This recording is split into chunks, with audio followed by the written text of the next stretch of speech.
Hello? Oh, Johnny Dollar. Johnny, listen, Johnny. Oh, hold it. What? Now, let me switch on this bed lamp. No, listen, Johnny. Are you there? Oh, there we are. Hello? Yeah.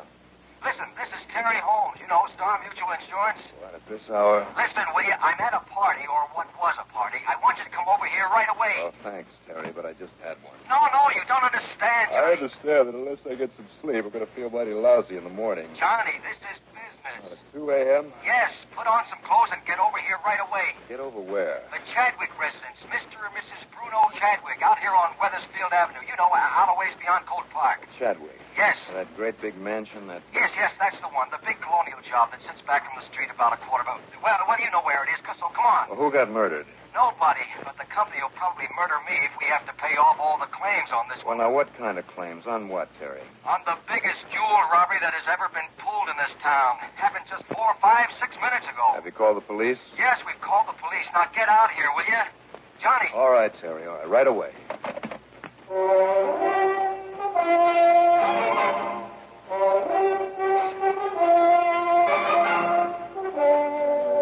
The CBS Radio Network brings you Bob Readick in the exciting adventures of the man with the action-packed expense account, America's fabulous freelance insurance investigator. Yours truly, Johnny Dollar.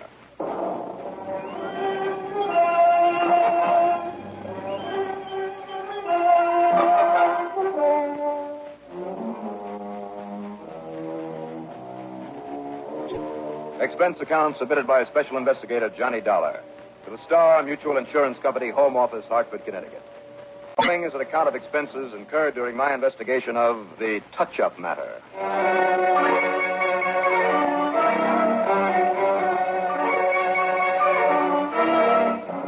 Expense account item 1, lack of sleep.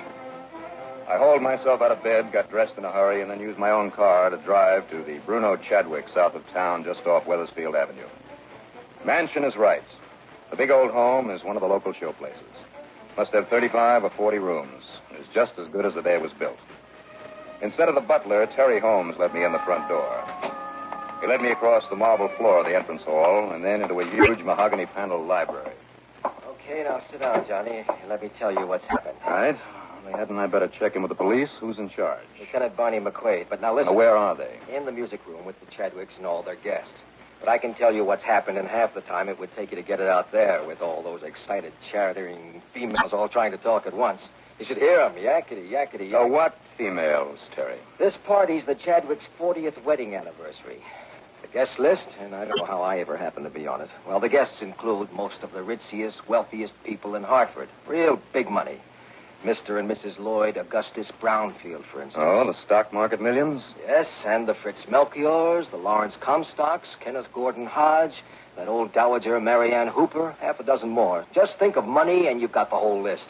Except for Mr. Thompson B. Thompson. Who's he? Who knows? He barged in early this evening, just about the time the festivities were getting underway. Said he was up from New York and staying at the Pearson Motor Court. You know, the other side of town? Yeah, I know the place. Okay. Said he wanted to talk over a business deal with old man Chadwick. Apologized for not having made a date with him. And when he saw there was a party in progress, he apologized again and said he'd come back another time. But Mrs. Chadwick took one look at him, and believe me, Johnny, this was the polished gentleman of, well, if there ever was one. And good looking, too. Yeah. Well, she talked with him a minute or so and then insisted he join the party. So he did. What's more, he was the life of the party. And that's why it lasted so late. Tall, young, handsome, charming. All those wealthy old biddies practically fought each other for a chance to talk with him, sit next to him. And all the while, Johnny, that stinker was carefully casing the hundreds of thousands in jewelry they were loaded with. So how did he pull it off, Terry? We were all sitting around in the music room trying to keep politely awake while Mrs. Jackson Lee Kenworthy Price, squawked out the 10th or 15th encore in that crow-like voice of hers. Believe me, Johnny, it was murder. Well, onward and upward with the arts. Oh, sure. Anyhow, while everybody was quietly shuddering over an impromptu cadenza she was thoroughly mangling somewhere in the middle of Our Sweet Mystery of Life, I think it was. I wouldn't swear to it. Yeah. Suddenly, the lights went out. Go on. Well, for about 3 seconds, there was some blessed silence for a change. And then old lady Chadwick let out a shriek that was even worse than Mrs. Price's singing and started hollering about her diamond necklace. Then Mary Ann Hooper yelled something about her emerald pendant. Then 3 or 4 of the others all practically on top of each other. By the time old Chadwick got the lights back on again, that charming, lovable Mr. Thompson B. Thompson was gone. And with him, nearly $2 million in jewelry. The police been able to find out anything about this, Thompson? Well, not very much. Not yet. What? How are you, Johnny? Well, hi, Lieutenant. Boy, you should hear him in there, Johnny. Holy smoke, they sound like a yard full of chickens with an army of hawks descending on them. It's pretty good, Lieutenant. So I thought I'd hole up in here until one of the boys I sent over to that motel checks back with me. The motel where this Thompson B. Thompson claimed he was staying? Yeah, that's right. Didn't you phone the place? Yes, and the manager told me that he's registered all right and drives the same kind of a car he used to come over here. I see New York license? No, that's just the point. Connecticut plates. That's... maybe that's Conroy now. Mind if I listen in? Be my guest. McQuaid. Conroy, Lieutenant. Yes, Conroy? Those plates. Yeah? The manager here gave me the number on them. Yeah? I checked them with headquarters, Lieutenant. They're on the stolen car list. I see. Then there's no point in your staying there at the motel. No, sir. I guess he's far away, but... Hey, hold everything, Lieutenant. Yes? Hello, Conroy. Listen, car just came in the driveway. Looks like his, maybe. Yes? Yeah, it's pulling up in front of number 7. That's Thompson's room. Okay, now, as soon as he gets inside, go out and check that license. Call me back. Don't try to apprehend him. Right, sir. Call me back. Well, this may not be so tough at that. Wonderful. Sounds like a cinch. Sure. And yet if he was clever enough to crack this party the way he did. Lieutenant, did the people inside there give you a pretty good description of him? Description? Better than that. Look at this. A snapshot of him. Good. How'd you happen to get this? Hey, I remember. Right after dinner, Mr. Chadwick took a lot of these pictures with one of those self-developing cameras. Yeah, that's right. He was snapping everybody, handing them out right and left. Thompson didn't object to having his picture taken? No, jumped at the chance. Funny. Now, if Conroy calls back and says that... There we go, Johnny. I'll listen over your shoulder again. McQuaid. Conroy again, Lieutenant. That's Thompson's car, all right. I mean, the one he stole. All right, now, Conroy. And it's Thompson, went inside the motel room. Looks just like that picture you got. He's in there now. Okay. Don't disturb him. What do you mean? I mean, don't disturb him. Unless he tries to make a break for it. Then stop him any way you have to. Yes, I'll be right over.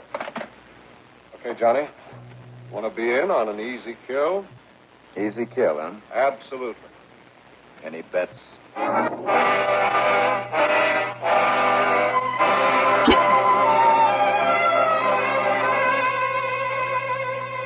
The lieutenant, one of his men, and I hopped into a prowl car and tore on over to the Pearson Motor Court, going into the driveway as quietly as possible, with the lights off. Conroy was there. He was waiting, and he led us over to in front of unit number 7. You're sure he's still in there, Conroy? Yes, sir. And see? There's a stolen car. Still there. Oh, hi, Chris. Hi. Look, Lieutenant, you can see him moving around inside. I mean, his shadow against the shade. Maybe packing up for a fast getaway. All right, now, I'll take the door. Conroy, you cover me on this side. Chris, you and Mr. Dollarkin. What am I talking about? Listen, Johnny, you have no business being in on this. If Thompson gets rough, if he's armed... So what? Go ahead, start pounding on the door. It'll be on your own responsibility. So I'm a very responsible guy. Now go ahead with him. Okay. Now be careful. You too, Chris.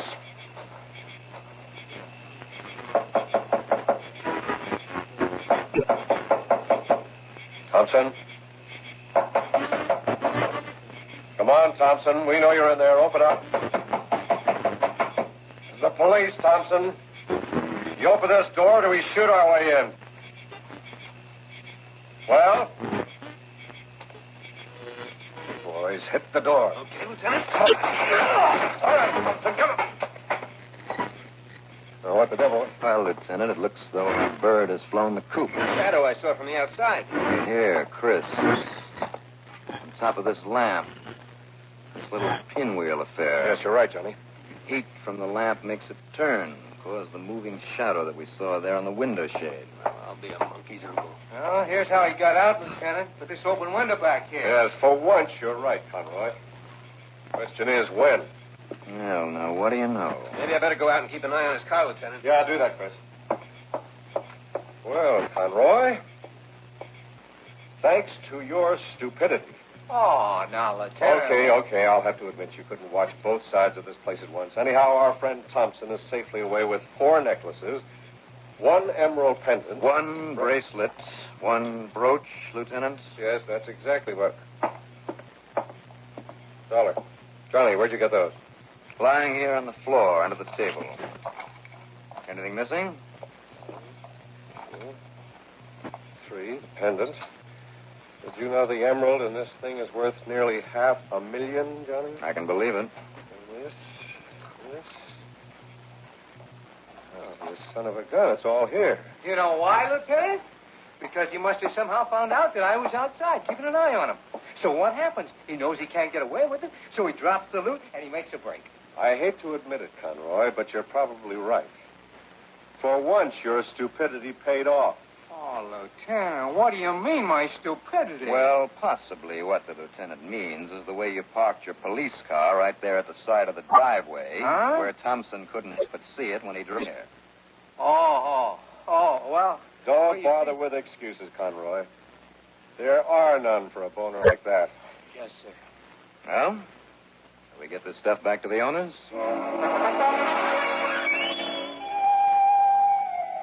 The wealthy old ladies were tickled pink to get their expensive baubles back. And the look of relief on Terry Holmes' face was really something to behold. He'd been quietly sitting alone in the library, adding up the $2 million odd he thought his company would have to pay out. But there was nothing quiet about the music room. Yes, well, thank you, ladies, thank you. But now the boys and I had better You're go. wonderful, Mr. Dollar. I just don't know how you did it. Oh, I just knew when Mr. Holmes said he was bringing you into the case. I just knew you'd get our things back. Well, boy. now look, Miss Chadwick, the real credit for this should go... Yes, sir. I just told the lieutenant, Mr. Dollar, we're certainly proud of you. Well, now, Mr. Chadwick, If there's anything I can do for you any old time, just you ask for it, my boy. And you did it all so quickly. It's just wonderful. Well, now, you sure they're all here, Mrs. Chadwick? No stones missing, anything like that? We've checked them, every single one. Well, good. You're just wonderful, Mr. Dollar. Well, I wish you ladies would thank the lieutenant if he and his men hadn't got there so quickly. Oh, now you're too modest, Mr. Dollar. No. It's a fact. Just because I happened to see the jewelry lying there for... Well, you tell them how it happened, Lieutenant. Well, the boys and I had better get back to headquarters, folks. Oh, but not before you tell us all the details. Oh, yes, please, Lieutenant. Tell us just exactly. Well, now, please. Oh, come All right. Wow. Come in, sit down. I was just about to go out and rescue you, Johnny. Well, Terry, you still here? Yeah, I kind of thought you'd get your fill of that yakety-yak out there. Want the butler to fix you a drink? Just push that little pink button on the desk. Now, you're real happy now, aren't you, Terry? Why not? Look at the money the company won't have to pay out now. Order a drink. Hey, call the lieutenant in for one. Lord knows he deserves it. He'll need more than a drink when he gets time to realize the big part of his job is still to be done. Now, what do you mean by that? I mean running down this Thompson character. Who cares about him now that the stuff is back? I do, for one. And you know something? I got a couple of ideas. Oh? Like what? Well, take that picture of him. Beg your pardon. This picture. I forgot to give it back to the lieutenant. Looks exactly like him, Johnny. Tall, slim, kind of ramrod. I mean that straight sort of military bearing, slick black hair, neatly trimmed mustache. That's the guy. Almost pretty, though, isn't he? Almost like he used makeup to look younger than he really is. Why not? Didn't those old biddies out there really flip over? And he didn't mind having his picture taken. Why? Don't ask me. And why did he tell everybody where he was staying? He certainly knew he was going to pull this job. Hey, you're right. And another thing, too. What's that, Johnny? Where was he between the time he left here and when he finally arrived at the motel? That policeman, Conroy, had plenty of time to get there before Thompson did. What's more, he didn't hesitate to calmly walk into his room in spite of a prowl car parked outside. And why did he go back to the motel at all? Yeah, that is kind of funny. Sure it is. And it all adds up to one big, fat, powerful hunch. Hooray. So what are you going to do, Johnny? Well, first of all, since your company has it all so nicely insured, I'm going to borrow that jewelry. Huh? Just until sometime tomorrow morning, Terry. I don't think anything will happen to it. Well, it better Now, not. go on in there and pry it loose from all those gabby old ladies for me, will you? Go on, Terry. Now, what's the matter? Okay, whatever you say, Johnny, but I sure hope you know what you're doing. Yeah? So do I.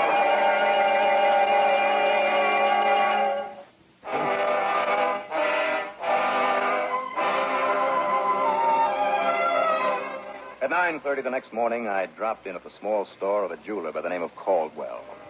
His eyes almost bugged out of his head when I casually laid the pile of trinkets on the counter and asked for an appraisal. But when he put a loop in his eye and started to examine them really carefully... No, I can't believe it. Amazing. So beautiful.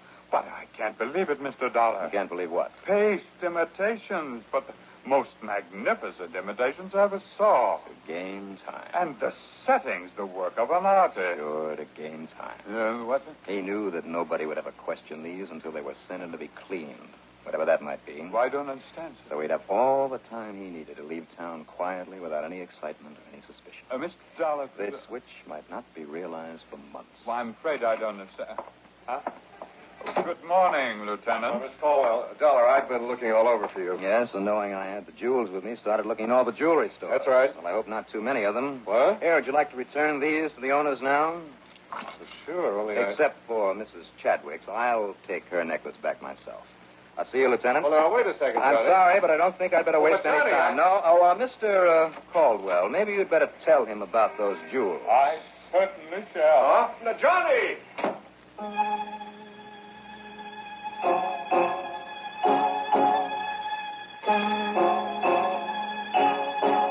You know, from that moment on, things slipped so neat into place I could hardly believe it. First, of course, I returned the necklace to Mrs. Chadwick, without telling her, not yet, that her stuff was only paste. And I only wish there was something I could do to show my gratitude. Well, there is, Mrs. Chadwick. Well, what's that, Mr. Dollar? Well, I'd like to borrow that camera that makes the pictures right after you snap them. Why, of course. Also, I'd like to know where you have this fine jewelry cleaned when you do. Oh, at Richter's, that big place on High Street. We wouldn't think of taking them anywhere else. We? Oh, yes, all the ladies you met last night. Oh, thank you very much.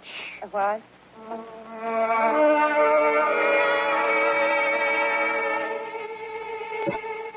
At the big jewelry house on High Street, I showed my credentials to Mr. Richter himself and told him what it was all about.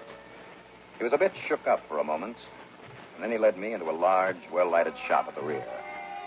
18 or 20 highly skilled craftsmen were bent over individual tables, covered with little lathes and grinding wheels and lots of equipment that I'd never seen before. They were creating, or cleaning and repairing, various pieces of fine jewelry, or drawing designs of pieces yet to be made. Richter told the men to pay no attention to me as I walked among them, taking pictures, supposedly a magazine article. And finally, we stopped at the bench of a lean, rather bald man of middle age, who was hunched over a vise, where he was mounting a huge ruby in a ring. And this is Ernest, very new with us, but one of our finest stone setters. Designs and makes all the mountings himself. Ernest? Don't let us interrupt your work, Ernest. Oh, thank you, sir. We're going to miss you, though, when you leave for that job in Philadelphia, is it? Yes, sir. But I'll be here another week or so, Mr. Richter. Oh, yes, that's right. I think I'd like your pictures standing up, Ernest. Standing, sir? Yes, if you don't mind. Do you? Why, no, of course not, sir. Right next to Mr. Richter, please. And stand up straight, huh? I'm afraid that bending over my work all these years... Oh, come on, stand up straight, like this. I beg your pardon. Good, that'll do it. Mr. Richter, might I ask what this is all about? Now, we'll give this about a minute. I'm afraid I don't understand, Well, sir. don't worry, Ernest, you will. Now, Mr. Richter, Yes? as soon as this picture develops, if one of your artists will do a little retouching for me. Well, of course, Mr. Dollar. What? Mr. Dollar? That's right, Johnny Dollar. The investigator. Yes. Retouching, you said? To put a sort of wig on this picture of your slick black hair and a trim little mustache, maybe a dark suit. I see. Yeah, I kind of think it'll match the other one that Mr. Chadwick took of you at his party last night, don't you, Ernest? Or is it Thompson B. Thompson? Why, Ernest, what's the matter? You don't look well. Mr. Dollar knows why. Real clever, wasn't it, huh? Get all that priceless jewelry in here for cleaning and make those perfect copies, and then in your makeup and dark suit, you stole the real ones last night, left the phonies behind, and really threw the police off the track. And let's get this picture out of here so we can prove the disguise that you used. No, it won't be necessary, Mr. Dollar. Oh? As they say in the movies, I'll go along quietly.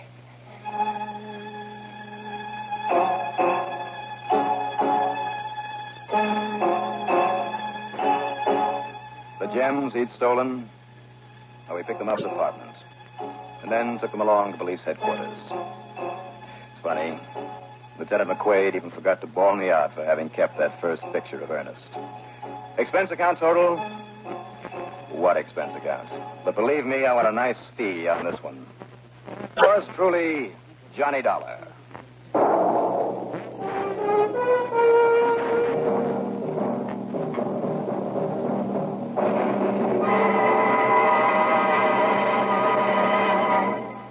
Now, here is our star to tell you about next week's story. Well, next week, what might have been a pleasant trip across the country, if it weren't for a killer gunning for me.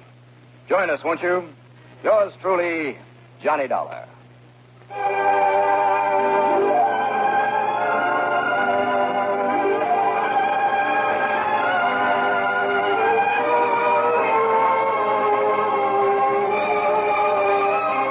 Yours truly, Johnny Dollar, starring Bob Readick, is written by Jack Johnstone, produced and directed by Bruno Zerato, Jr., musical supervision by Ethel Huber. Heard in our cast in order of their appearance were Jim Stevens, Carl Frank, Lawson Zerby, Bill Lipton, Elspeth Eric, Gene Gillespie, Guy Rep, Raymond Edward Johnson, Louis Van Ruten, and Bob Dryden.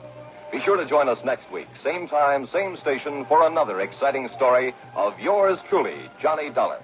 This is Wally King speaking.